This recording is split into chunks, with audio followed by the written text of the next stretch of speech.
Boa noite a todos.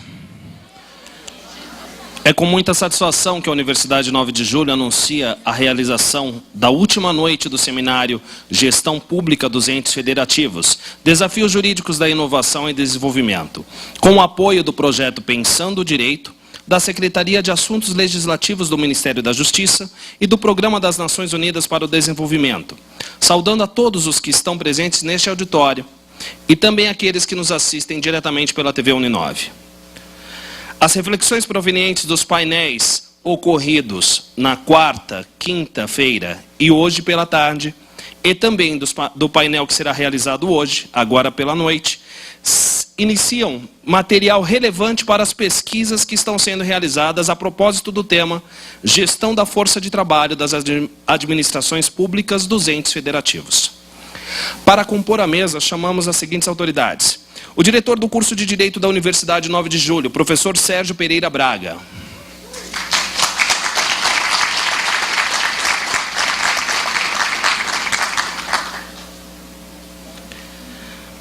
A professora pesquisadora do Programa de Mestrado em Direito da Universidade 9 de Julho, professora doutora Irene Patrícia Nohara.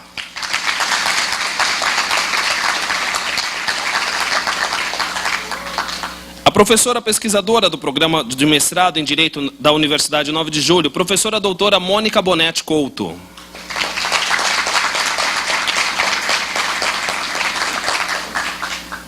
Também professora do Programa de Mestrado em Direito da Universidade 9 de Julho, professora doutora Samantha Ribeiro Meyer Flug.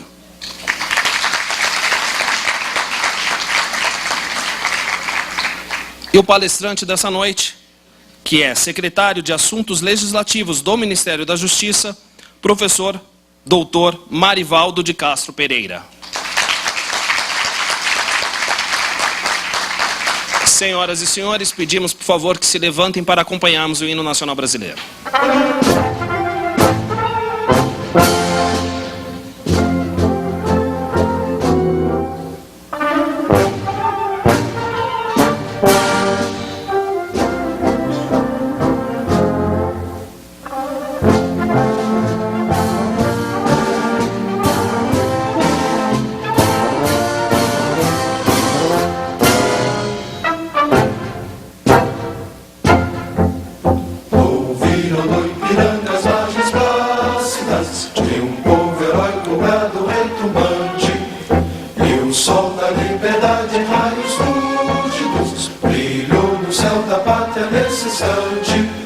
Se o penhor dessa igualdade conseguimos conquistar com braço forte, em teu seio, ó liberdade, desafia o nosso peito à própria morte. Ó pátria amada, idolatrada, salve, salve, Brasil, um sonho intenso, um raio vívido, de amor e de esperança a terra desce, se em teu formoso céu risonho a imagem do cruzeiro resplandece, gigante pela própria natureza, és velha, és forte, quadro do colosso, e teu futuro espelha essa grandeza, terra dourada, entre outras mil és do Brasil, ó pátria amada, dos filhos desse sol és mãe, gente, pátria amada, Brasil.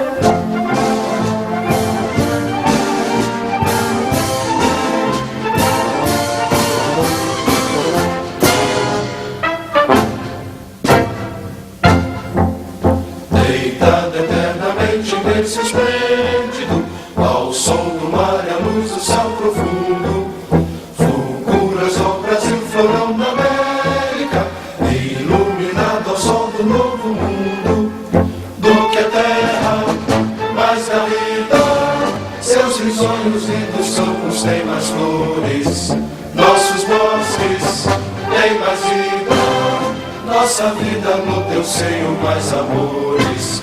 Ó pátria amada, salve, salve, Brasil de amor eterno seja assim. ostentas estrelado, e diga o verde louro desta flâmula, mas no futuro e glória no passado. Mas serves da justiça clava forte, verás que o fim do teu não foge a luta, nem teme quem te adora a própria morte, terra adorada, entre outras línguas do Brasil, ó pátria amada, os filhos desse sol resplandente, pátria amada, Brasil.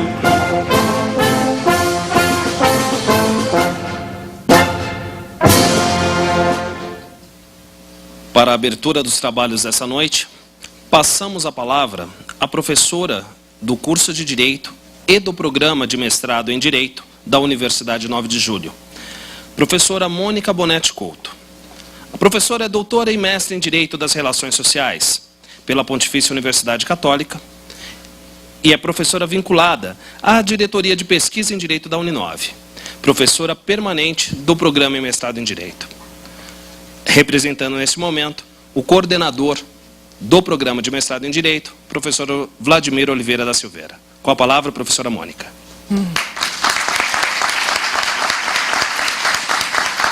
Muito boa noite a todos. Antes de tudo, um privilégio estar diante de um público tão seleto e tão já selecionado, né, numa sexta-feira à noite, para um evento que se coloca aí rumo ou sacramentando uma parceria Uninove, Ministério da Justiça, Secretaria de Assuntos Legislativos, que muito nos apraz. Eu gostaria de dar boa noite, agradecendo a presença em particular dos componentes da mesa, professora Irene, né, que tem levado a mão firme, braço forte, esse projeto, professora Samanta, professor Sérgio Braga, nosso mestre, grande diretor do nosso curso, e, em particular, ao excelentíssimo secretário de Assuntos Legislativos, Marivaldo, que nos acompanha agora nessa noite e nos agracia com a fala dele. A minha fala só servirá para dar boas-vindas aos senhores, agradecer a presença e agradecer, em particular, alguns atores invisíveis que não apareceram ou não aparecem nessa mesa, mas que são a razão de ser dessa universidade e o grande mote ou o grande destaque desse nosso evento que se realiza com tanto sucesso, que são os alunos, os pesquisadores, os professores dessa instituição que têm se empenhado e se dedicado tanto a realizar um sonho antigo, e os coordenadores e todos os parceiros, colaboradores que fazem cada dia do seu esforço a consagração de uma realização de todos nós. Eu agradeço e devolvo a palavra ao professor Jackson para que dê início aos trabalhos, desejando a todos muito sucesso e uma excelente noite. Obrigada.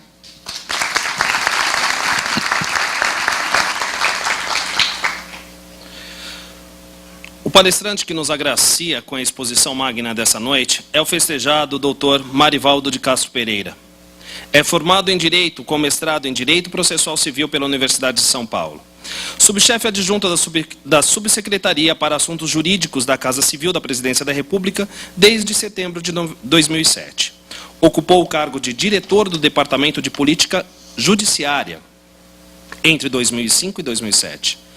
Atualmente, é secretário de Assuntos Legislativos do Ministério da Justiça.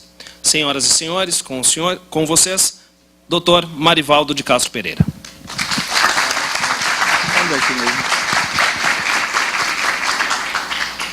Boa noite a todos. Muito obrigado, professor Jackson. Cumprimentar o professor Sérgio, professora Irene, professora Samanta, professora Mônica, dizer que é um prazer imenso voltar aqui a falar com os alunos da Uninove, essa instituição com a qual a gente tem completo interesse em estreitar cada vez mais as parcerias, né, principalmente na linha de uma política que a gente tem, né, que a Secretaria está à frente e da qual Pensando faz parte, que é a política de democratização da participação no processo de elaboração normativa. É uma política que a gente desenvolve lá na Secretaria de Assuntos Legislativos, o Ministério da Justiça tem se empenhado bastante, é uma política que nasce dentro de um contexto de reativação dos conselhos, né, de elaboração de políticas públicas, de elaboração, de retomada dos fóruns de discussão pública para o desenvolvimento de políticas públicas. E é nesse contexto que nasce o Pensando Direito. Pensando Direito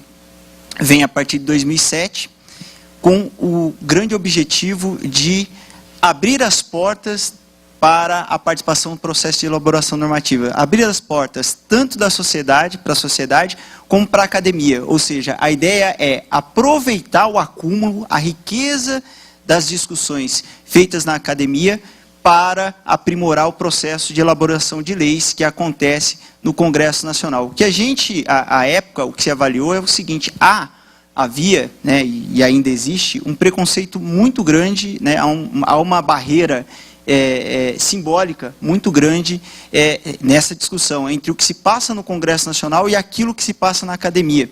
Quem está na academia geralmente tem uma visão do Congresso Nacional de que ali não adianta levar bons argumentos, de que ali só tem negociata, de que ali é um território difícil para se fazer qualquer tipo de discussão séria.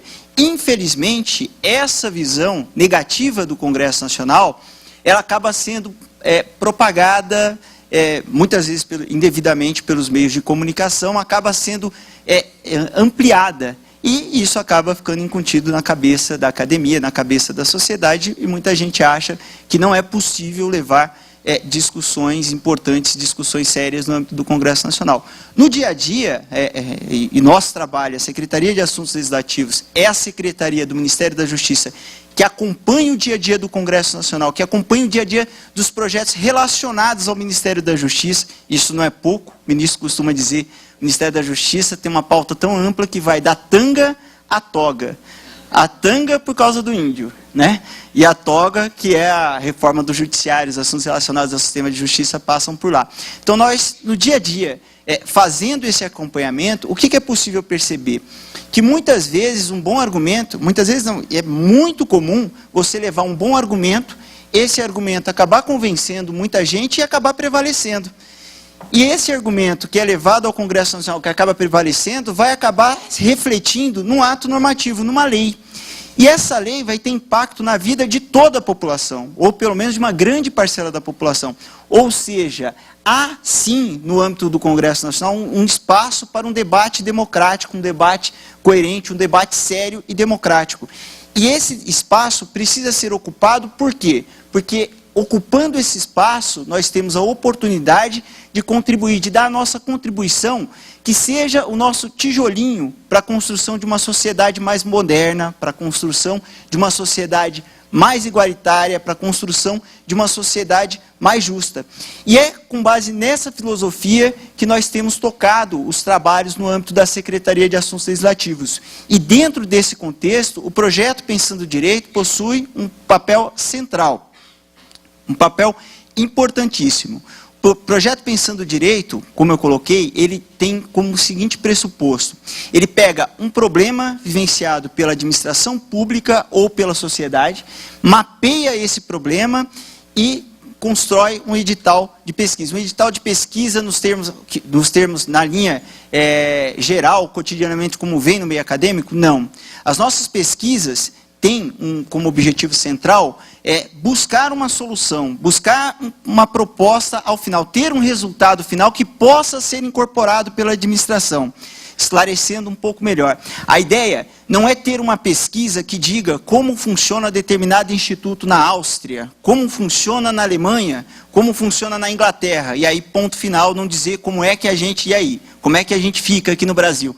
A ideia é ter uma pesquisa que ao final diga, olha, a situação no Brasil está assim, tem esse problema A, B, C e D, e para solucionar seria importante melhorar a gestão, mudar isso daqui na gestão, mudar determinado procedimento da legislação, olha, só por meio de emenda constitucional, enfim, é uma pesquisa que tem um objetivo final pragmático, um objetivo, um resultado final que possa ser incorporado, possa ser aproveitado pela administração pública.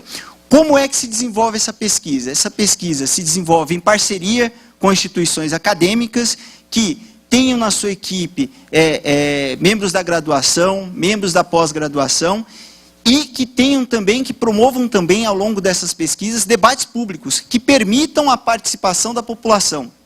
Debates como esse, que permitam uma participação maior, uma ampliação maior, para que todos os pontos de vista possam ser considerados e a partir daí a gente tenha um resultado que contribua para que ou a gente proponha uma nova proposta, construa um projeto de lei, como muitas pesquisas já permitiram, ou que a gente possa, ao longo desse trabalho de acompanhamento legislativo, elaborar um relatório, elaborar uma contribuição ao processo já em andamento no Congresso Nacional, que aperfeiçoe aquilo que já está sendo discutido.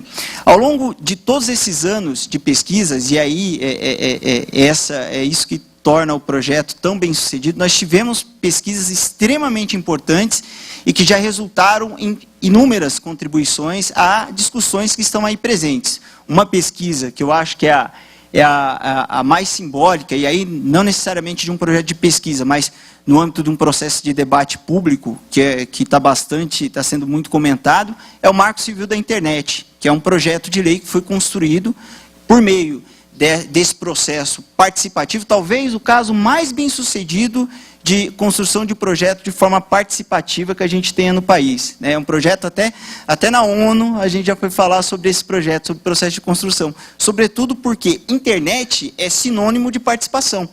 E nós conseguimos, a partir dessa linha de democratização da participação no processo de elaboração normativa, construir um projeto de lei integralmente baseado na participação. Um projeto de lei que teve como primeira fase uma consulta pública com os principais pontos da internet, os pontos mais importantes a serem regulamentados na internet no país, foi submetida à consulta pública. A partir desse resultado, foi elaborada uma minuta de projeto de lei, de anteprojeto de lei, essa minuta novamente submetida ao debate e, como resultado final, um texto que foi encaminhado pelo Poder Executivo e hoje está em debate no Congresso Nacional e tem sido uma unanimidade, ou seja, tirando um ou outro ponto, é unânime a opinião de todo mundo de que é essencial a aprovação desse projeto para que outros temas extremamente importantes e que estão na pauta da sociedade possam ser regulamentados, como, por exemplo, os crimes na internet, que é algo que preocupa todo mundo, o comércio eletrônico, que hoje ainda gera uma série de dúvidas,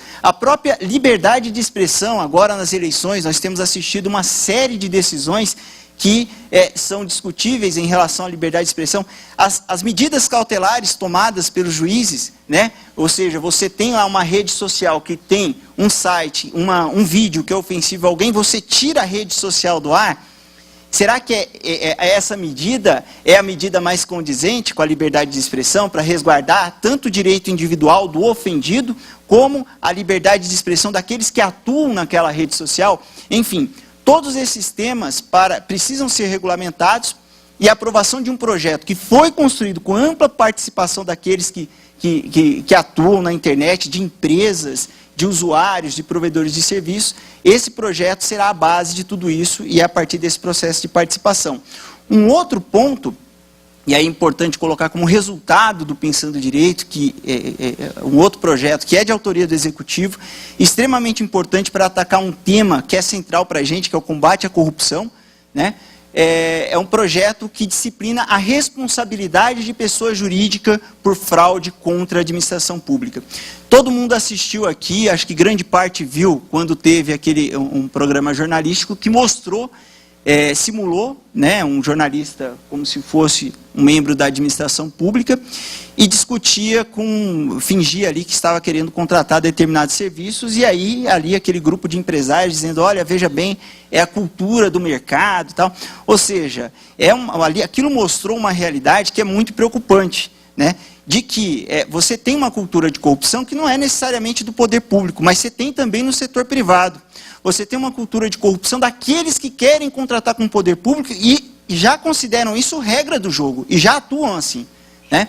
A partir dessa discussão, nós lançamos uma pesquisa. Por quê? O que acontece? No Brasil, ainda é muito discutível a questão da responsabilidade penal de pessoa jurídica, né? Algo que ainda não foi muito bem digerido pelo nosso ordenamento. A gente tem a previsão no âmbito penal, mas ainda não é algo muito... O que a pesquisa do Pensando Direito conseguiu levantar? A partir da análise dos casos de responsabilidade por crime ambiental, se verificou que pouquíssimos processos envolvendo pessoa jurídica chegavam ao final. E mais do que isso, a dificuldade para se processar, para se responsabilizar penalmente a pessoa jurídica era tanta que não havia nenhum processo em que a pessoa jurídica figurava isoladamente no polo passivo. Sempre tinha uma pessoa física. Então, há uma dificuldade muito grande em se digerir essa questão da responsabilidade penal da pessoa jurídica. O que a pesquisa também levantou? A pesquisa fez uma entrevista com vários empresários, perguntando o seguinte, para avaliar qual era o impacto dessa responsabilidade penal nesses empresários, e demonstrou que a maioria deles não tinha qualquer receio de ser penalizado criminalmente por uma prática, por deixar de contribuir um tributo, de recolher um tributo, ou por praticar qualquer tipo de fraude contra a administração. Por exemplo, mostrou lá a história a questão da contribuição do INSS, né, que é a apropriação da contribuição do INSS, que é previsto da prisão. Mas fizeram uma pergunta: se você tiver numa situação de aperto de caixa e tiver que escolher o que você vai pagar, o seu fornecedor ou o INSS, qual que você vai pagar? Todos foram unânimes em dizer que vai pagar o seu fornecedor. Por quê? Porque a negativação do nome da empresa, né, as medidas restritivas de crédito, né, o nome no mercado, o nome na praça, aquilo para ele tinha muito mais impacto do que um processo que vai gerar, que vai, quem sabe, lá na frente, render alguma coisa para ele, por mais severa que seja a previsão da sanção.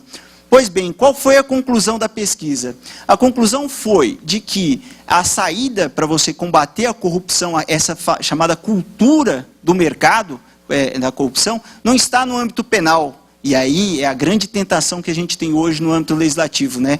Tem qualquer problema, vamos para o âmbito penal. Tem lá o problema do bullying, né, que sempre teve, mas agora deram um nome bonitinho e vamos para o âmbito penal. Então, assim, há uma visão bastante equivocada de que o direito penal é solução para tudo. E o mais interessante é que essa pesquisa mostrou que o direito penal não era o caso. E não era o caso por quê? Não é simplesmente porque ninguém tem medo, mas é simplesmente porque o direito penal, até pela própria natureza, pelo resultado final, ele é um direito muito mais, o processo penal ele é muito mais cercado de garantias. Obviamente, é um processo que tende a tramitar com uma celeridade muito menor do que o processo administrativo, do que o processo civil, no âmbito civil, porque ele tem uma série de garantias, porque o seu resultado final pode implicar, inclusive, na pena privativa de liberdade. Então, qual foi a conclusão que se chegou? Que construir mecanismos que permitam, que fortaleçam, que empoderem a administração pública a penalizar administrativamente e civilmente a pessoa jurídica que pratica fraude contra a administração pública é muito mais efetivo, pode ser muito mais efetivo do que insistir num simbolismo penal, em prever penas absurdas, penas altas, mas que, na verdade, nunca irão se concretizar. Então, essa foi uma das pesquisas muito bem sucedidas, resultou num projeto de lei, esse projeto já tramita na Câmara dos Deputados, já é fruto de uma comissão especial, já tem um relatório e temos aí uma grande expectativa de que ele seja aprovado ainda esse ano. Também seria interessante citar aqui uma outra pesquisa muito importante que a gente tem, e essas pesquisas vocês podem ter acesso no site da Secretaria de Assuntos Legislativos, no portal do Ministério da Justiça. É uma pesquisa que discutiu os precedentes, né? E aí a professora Mônica, que é da área de processo, ela discutia como funcionava o impacto dos precedentes aqui nos tribunais, né? E aí foram pesquisar e acabaram chegando à seguinte conclusão: analisaram a questão da repercussão geral e dos recursos repetitivos, né? Recurso extraordinário e recurso especial. E qual foi a conclusão que se chegou, né? E aí, esses precedentes, o que eles permitem? Que você agrupe processos a partir da identidade. O tribunal identifica um número de recursos que representem aquele caso, aquele grupo sobe e o resto fica tudo parado, fica tudo suspenso ali, esperando a decisão lá do tribunal. O que a pesquisa apontou? Que há um problema muito grande de divulgação desses precedentes, ou seja, quem tem um processo que foi suspenso, não sabe por que foi suspenso, às vezes o processo não tem absolutamente nada a ver com aqueles processos representativos que foram para o Tribunal Superior, e que isso na prática estava gerando mais recursos. E mais do que isso, o que a pesquisa demonstrou? Que o procedimento adotado pelos tribunais superiores para definir a ementa, para definir qual é o caso representativo, ele era tão diversificado, cada ministro adotava um jeito, que era impossível você simplesmente dizer se aquele caso que estava suspenso está ou não incluído no precedente que foi tirado. E aí a pesquisa trouxe algumas sugestões, como, por exemplo, você prevê uma padronização, né, no caso do precedente. Qual é o caso? Qual é o caso? Qual é a hipótese de repercussão geral? Qual é a hipótese que foi entendida como repercussão geral? Qual é o dispositivo constitucional ofendido que o Supremo entendeu como repercussão geral? Então, a pesquisa trouxe propostas para padronizar e uma outra, de divulgar, que embora a gente tenha a transparência como pressuposto da administração pública, como pressuposto do sistema jurisdicional, como pressuposto do legislativo, a gente tem uma série de dificuldades para ter acesso à informação. Estamos evoluindo, temos aí a lei de acesso à informação que está tendo impactos bastante positivos, mas esse é um caso, por exemplo, em que uma decisão tem impacto sobre todo um grupo de processos e você não tem uma ampla divulgação, você não tem uma clareza suficiente para permitir sua aplicação. Uma outra pesquisa, e aí só para terminar os exemplos da pesquisa, que é uma pesquisa recente e que a gente está trabalhando bastante nela, é em âmbito penal a questão das medidas de segurança, né?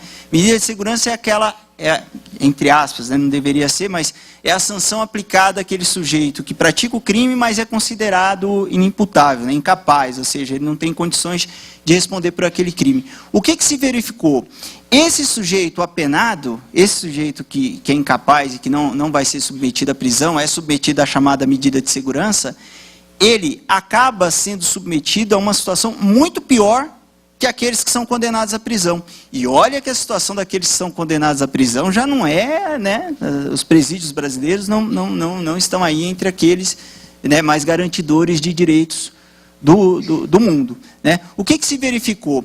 Que nesses casos de medida de segurança, a gente tem uma repetição daquele quadro que foi identificado com a luta antimanicomial, né? A luta antimanicomial, que defendia que, na verdade, você tem a internação das pessoas que têm problema, incapacidade mental, ela tem que ser para aqueles casos em que ela precisa ficar recolhida, né? Uma vez tendo ali o seu tratamento, o ideal é que ela fique integrada à sociedade, até para que tenha alguma melhora e até para que tenha alguma evolução. Nesses casos de medida de segurança, o que se identificou? Pessoas presas por furto.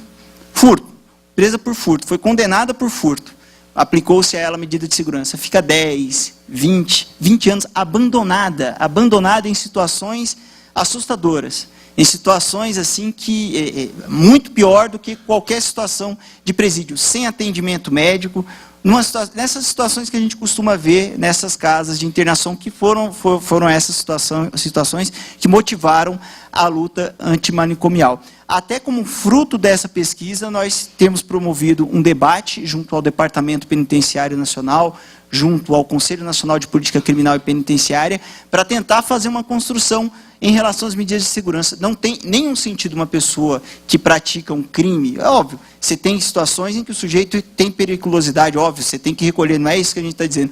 Mas a gente tem situações de crimes de menor potencial ofensivo que a pessoa é colocada numa situação dessa e abandonada. E o que é pior, quando sai, fica tanto tempo abandonada, quando sai, já não tem nenhum vínculo com a sociedade, já não tem família, já não sabe onde está a família, já não encontra a família, já não tem nenhum conhecido. A situação é mais assustadora ainda, porque o Estado não tem o que fazer. O Estado se encontra numa situação bastante delicada. É claramente uma situação de violação de direitos e garantias fundamentais que a pesquisa identificou, trouxe uma série de sugestões baseadas na luta antimanicomial e que deu origem a um debate público que a gente vem conduzindo no âmbito do Ministério. E aí, só para a gente seguir na linha da política de democratização, eu falei aqui um pouco sobre a história das consultas públicas. Paralelamente ao financiamento de pesquisas, e aí, como a gente muito bem colocou, pesquisas que tenham relação com problemas enfrentados pela administração. São pesquisas que, ao final, tem que trazer algum resultado que possa ser incorporado, né, essa linha do Pensando Direito.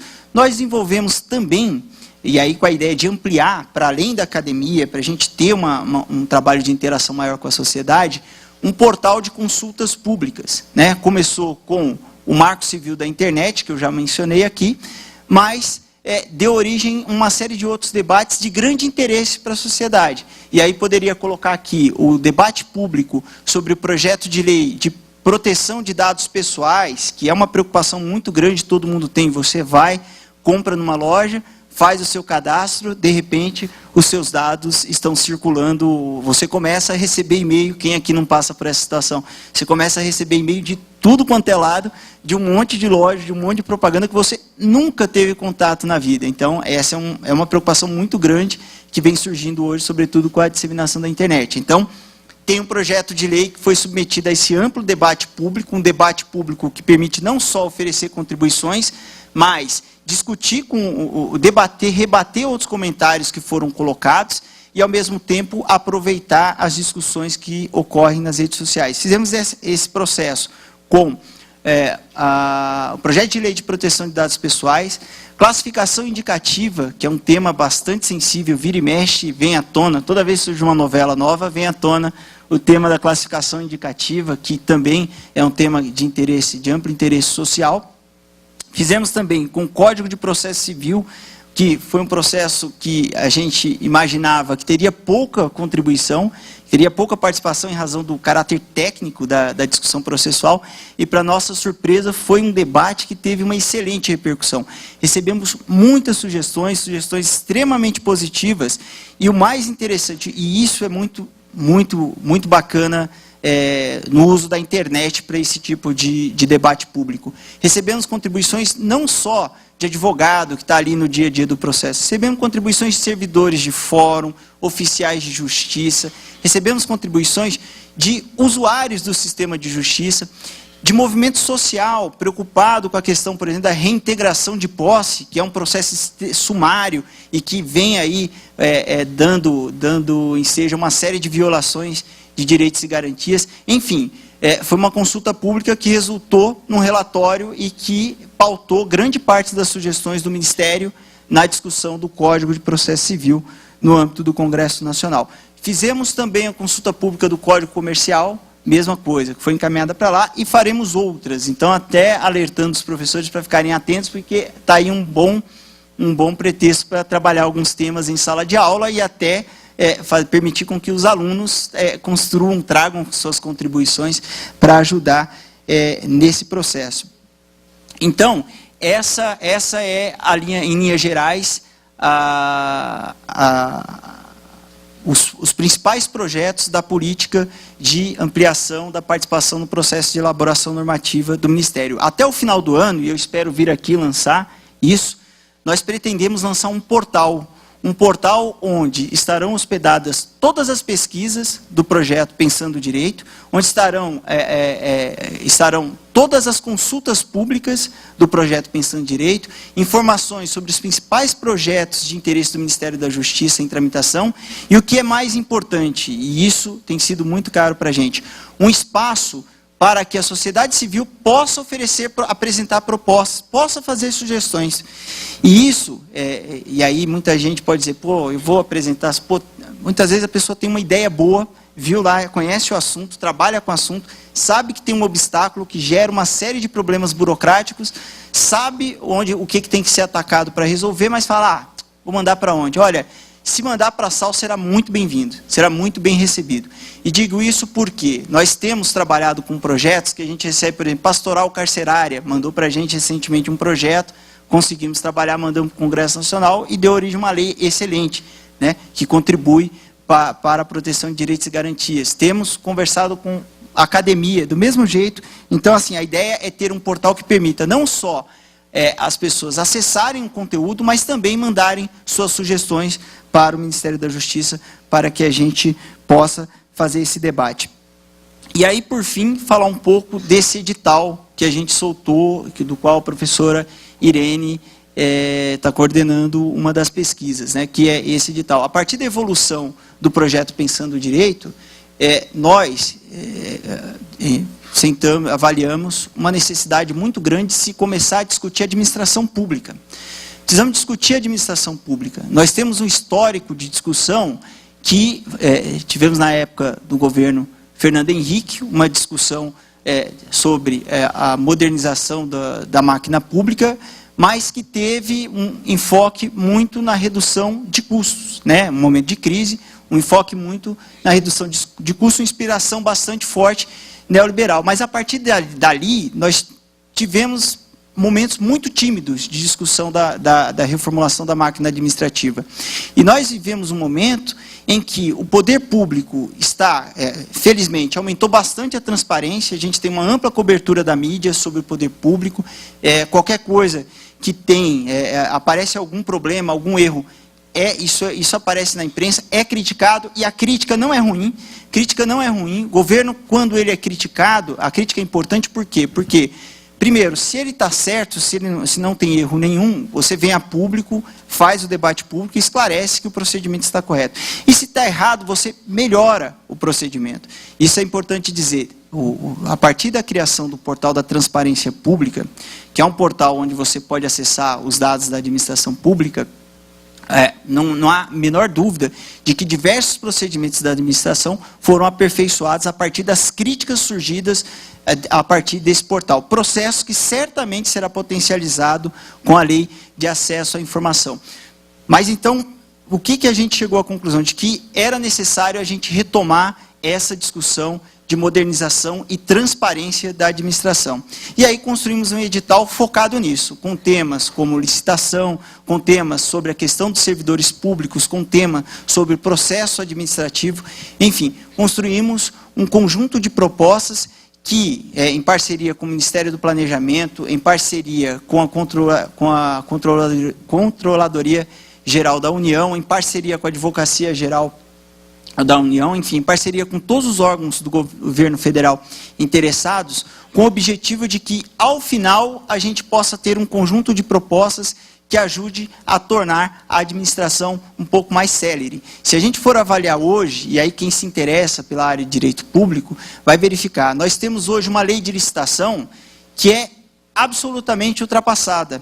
Uma lei de licitação que atrapalha quem quer fazer as coisas corretamente, em razão dos seus inúmeros requisitos burocráticos, mas que ao mesmo tempo não evita o mal feito, não consegue segurar o mal feito, né?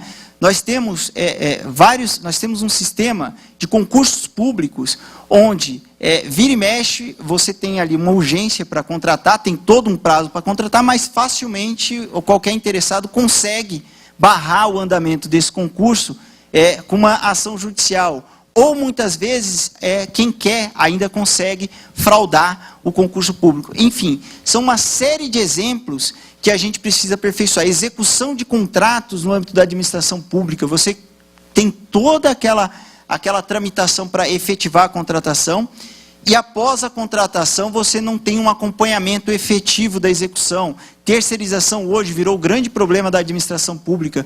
Você contrata uma empresa para prestar o serviço, a empresa começa, em determinado momento, a parar de pagar os direitos e garantias trabalhistas daquelas pessoas que prestam o serviço. Quando vai ver, ela quebra e muitas vezes a justiça joga a responsabilidade para a administração. Enfim, uma série de problemas vivenciados no dia a dia da administração e que a gente, com esse edital, busca usar o acúmulo da discussão na academia, busca usar o debate acadêmico para trazer inovações, trazer sugestões que possam ser incorporadas e possam ser aproveitadas. E certamente não tenho dúvida de que isso tudo é levado em conta e a gente tem conseguido fazer com que isso tramite no âmbito do governo federal. Eu queria concluir por aqui, abrir posteriormente para quem quiser debater. Quero mais uma vez agradecer ao Uninove, dizer que o Ministério da Justiça está à disposição. A gente tem muito tema junto da tanga à toga, como eu coloquei aqui, né, que é de interesse dos alunos. Inclusive, os alunos quiserem visitar um dia, se tiver interesse, a gente tem um programa de intercâmbio que é bastante interessante, em que a gente mostra um pouco o funcionamento dos órgãos do governo federal.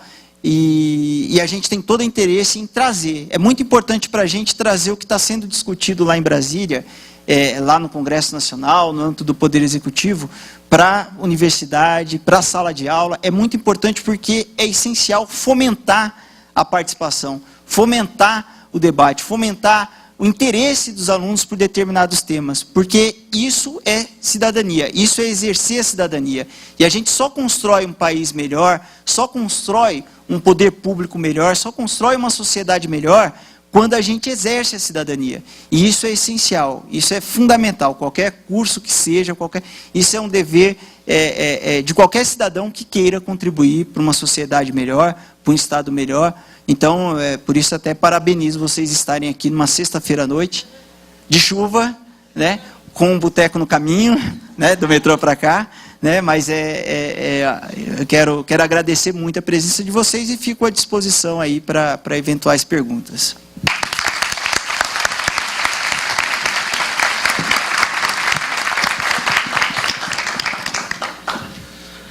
Agradecemos as palavras do professor Marivaldo de Castro Pereira e passamos agora a palavra à livre docente pela Universidade de São Paulo, doutora em Direito Administrativo pela USP, professora da graduação em Direito e do Programa de Mestrado em Direito da Uninove, organizadora desse seminário, professora doutora Irene Patrícia Nohara.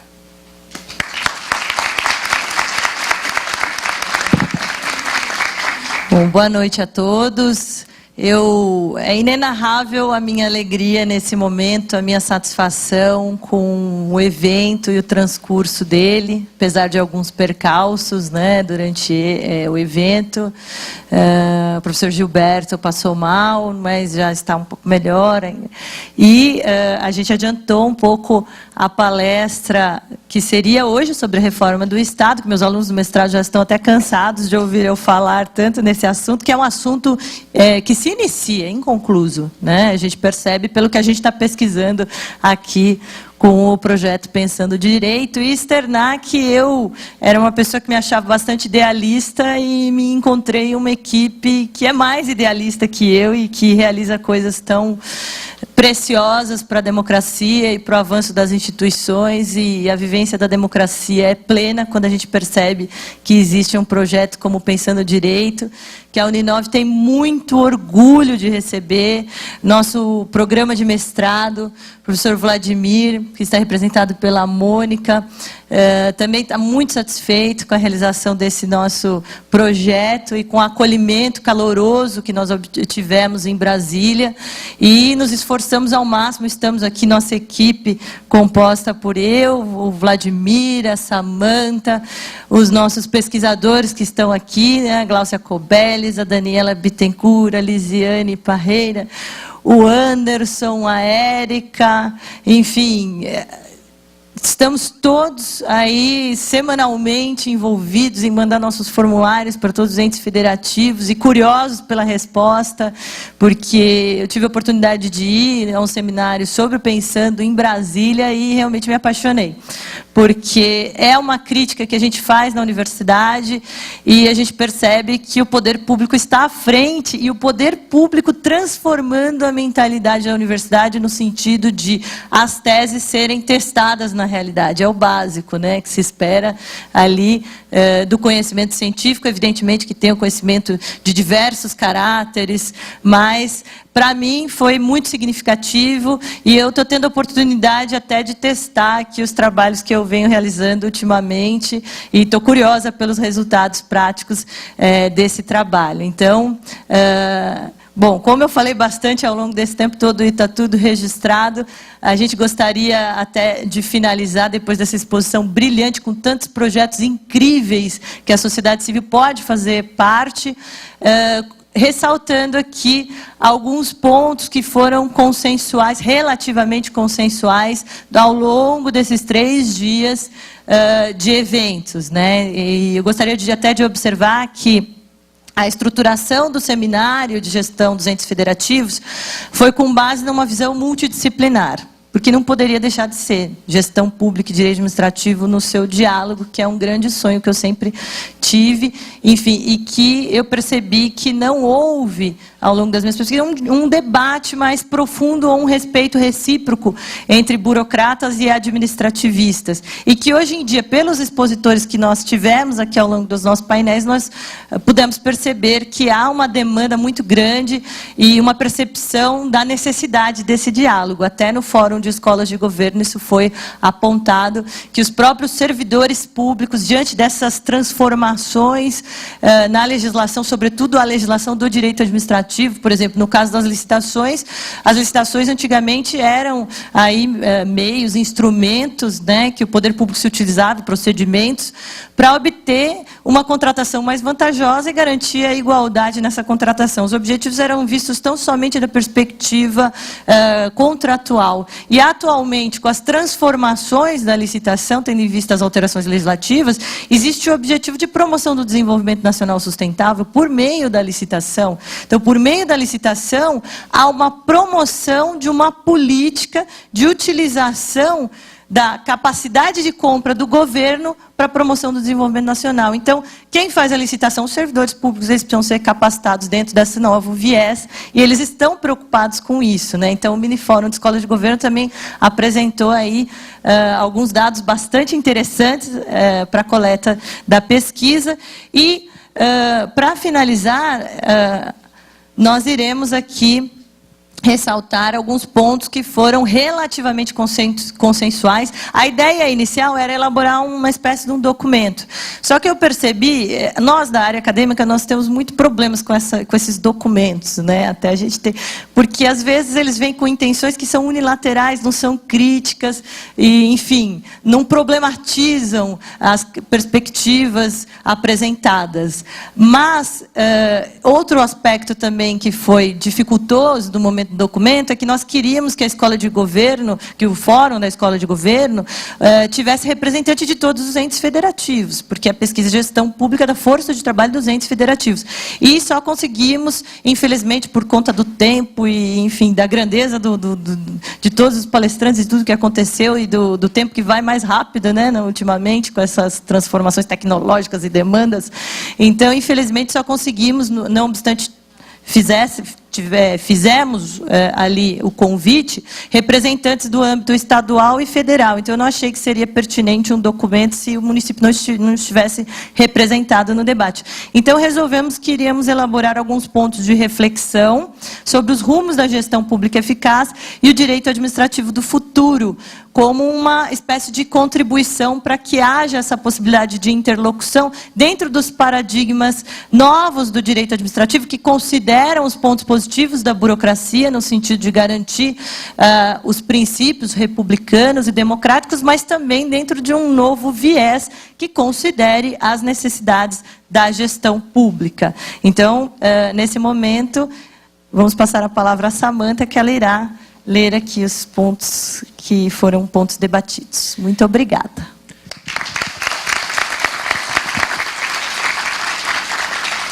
A leitura dos pontos de reflexão oriundos dos nossos painéis realizados desde quarta-feira à tarde será feito pela doutora em Direito pela Pontifícia Universidade Católica de São Paulo, mestre também em Direito pela mesma universidade.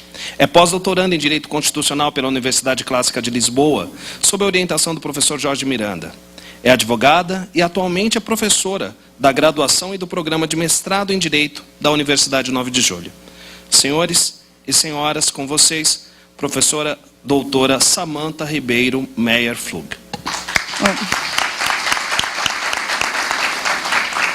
Boa noite a todos, cumprimento os colegas da mesa, agradeço a brilhante palestra do professor Marivaldo, tenho certeza que todos os alunos, professores que ficaram nessa sexta-feira chuvosa, foram brindados com um tema interessante, que suscitou aí muitos temas relativos a projetos de pesquisa e monografia, tenho certeza que isso vai render muitos frutos aqui na nossa universidade. Bom, o primeiro ponto é a questão pressuposta na modernização da estrutura da administração pública, a discussão do papel que legitimamente se espera na atualidade do Estado. 2. A Constituição de 88 contempla diretrizes do papel do Estado. 3.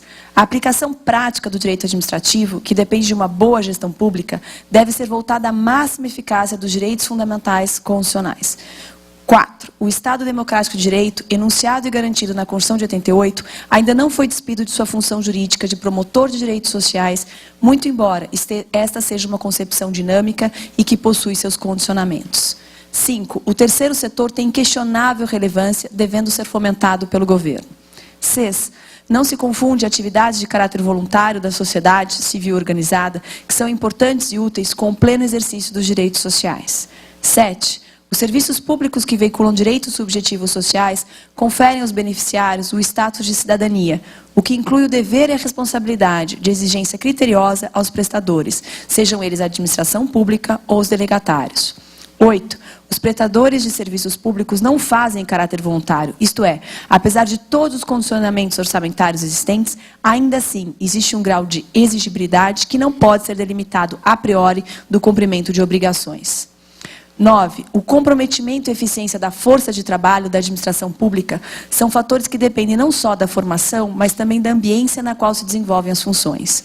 10. Algumas estatais possuem práticas inovadoras, sendo nichos de excelência em gestão, sendo tal fato associado à adaptação de seus programas de captação nos últimos 20 anos ao desenvolvimento de competências e habilidades mais profissionais e especializadas. 11. Não se devem confundir os valores burocráticos de especialidade e profissionalismo que atribuem à administração maior eficiência com o sentido pejorativo que a palavra burocracia adquiriu, sendo este último significado associado ao distanciamento e à indiferença. 12. O direito administrativo, com suas notas características de formalismo e impessoalidade, corolários do princípio republicano e da consequente meritocracia, contribuirá melhor para o alcance da eficiência quando for também permeável à perspectiva comportamental da gestão pública. Considerando com ponderação em relação aos mencionados valores, o estímulo à liderança e ao comprometimento como meios adequados ao alcance da gestão pública eficaz. 13. A liderança e o comprometimento não podem ser impostos por treinamentos motivacionais, violadores da dignidade humana e do discernimento crítico, pois as pessoas apenas se envolvem naquilo que espontaneamente elegem como prioritário em decisões pessoais. 14. Uma ambiência de trabalho estimulante é um dos pilares para que haja um maior comprometimento dos envolvidos. 15. Há programas de capacitação que repetem conteúdos que já foram exigidos no ingresso da administração pública, sem trabalhar de forma mais dinâmica as habilidades necessárias para o estímulo de um profissional comprometido e eficiente. 16. Rigor para discernir é fundamental à boa gestão, pois em determinados contextos é indispensável ao respeito de princípios administrativos. 17. A boa gestão não se constitui só de precisão técnica, mas também é relevante o desenvolvimento da habilidade do discernimento, com o uso do bom senso, para afastar formalismos que dão maior ênfase ao cumprimento, por si só, de regras do que ao alcance das finalidades de atendimento das necessidades públicas. 18. Do ponto de vista do alcance da eficácia, na discussão sobre eficiência, os fins não justificam os meios, pois apesar de os meios serem instrumentais, alguns fins só são garantidos e ou assegurados com meios adequados. 18A. É necessário compatibilizar os sistemas informatizados com a necessidade de uma decisão ponderada, respeitando a exigência de motivação dos atos. 19. Também a flexibilização dos controles deve ser revista sob pressupostos mais complexos, pois um bom resultado é alcançável com o controle de um procedimento de qualidade, tanto no poder público como na iniciativa privada. 20. Não é possível a avaliação completa de um processo sem que se olhe para ele como algo dinâmico, pois a ênfase nos resultados pode esconder falhas procedimentais que podem ser aprimoradas, caso se controle todas as etapas do procedimento. 21. A visão do controle do procedimento com foco exclusivo na identificação de falhas para a punição atrapalha a possibilidade de aprimoramento das práticas administrativas. 22. É mais eficiente ao desenvolvimento das organizações, tanto públicas como privadas, que o controle assuma suas feições preventivas e orientadoras, afastando-se da burocracia parcela da culpa, do medo e, consequentemente, da ausência de transparência.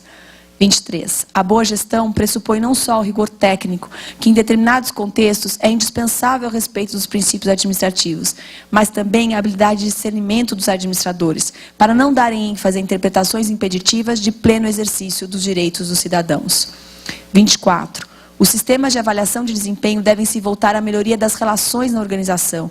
O enfoque jurídico deve se deslocar da exclusividade da avaliação como forma de controle e punição para o instrumento de mapeamento e orientação dos gargalos da ineficiência.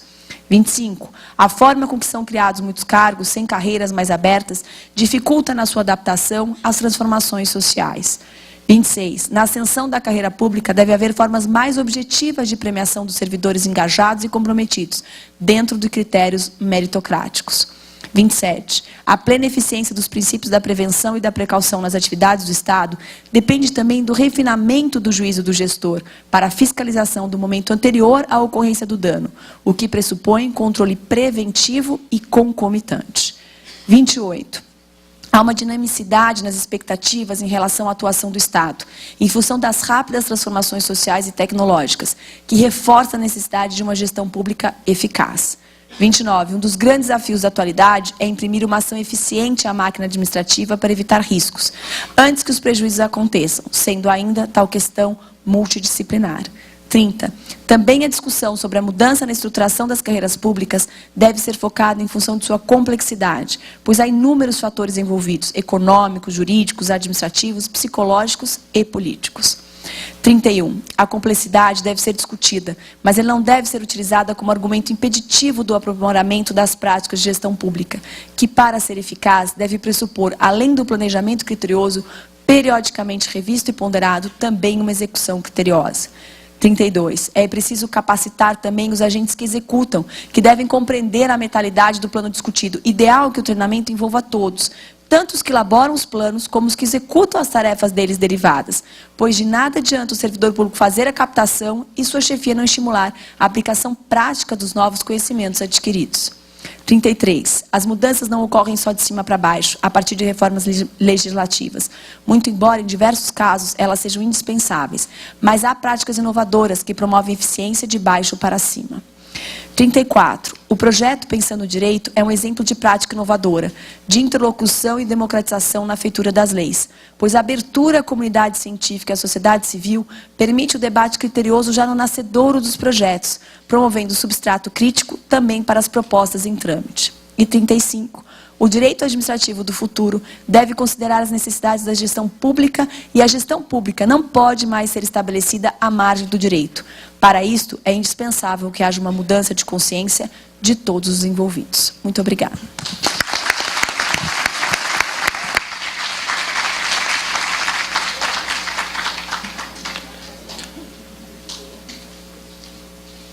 Agradecemos à professora Samanta pela leitura dos pontos de reflexão do nosso seminário e passamos a agradecer à Secretaria de Assuntos Legislativos do Ministério da Justiça, ao Programa de Nações Unidas para o Desenvolvimento e à Reitoria da Universidade 9 de Julho por possibilitarem a realização desse seminário.